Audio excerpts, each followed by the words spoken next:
downstairs hall in this Swift Coles home was actually used as a library or schoolroom. The walls were lined with bookshelves, and there were tables and desks in this area.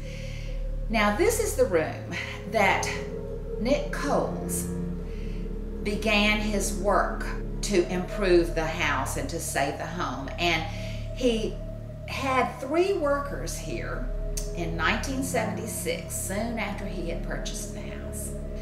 The workers tell a story that's been around for more than 30 years. They tell us that it was a July afternoon. Here in the South, a July afternoon is a hot, humid, dog day kind of weather. They said both of the doors had been taken off the end of this hall so that to try to catch some breeze. But what the workers were doing in this room was removing the bookcases. They said that it was a bright sunny day, but suddenly it got very, very dark outside. They said dark as night. And at that time, a cold, cold wind came right through this hall that seemed to freeze them in place. And most mysteriously, the electricity just stopped. And in the dead silence, they could barely hear each other breathe.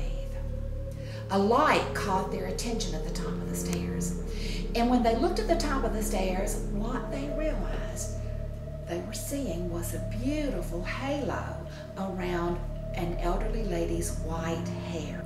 As she began to descend the steps, they could distinctly hear her dress rustling on each stair tread as she descended to the landing.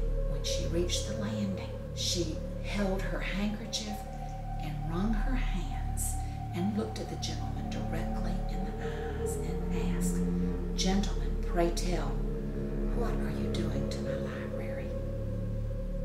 She continued down the steps and just seemed to glide right past them, turned and disappeared through the closed door into the parlor, which also housed the family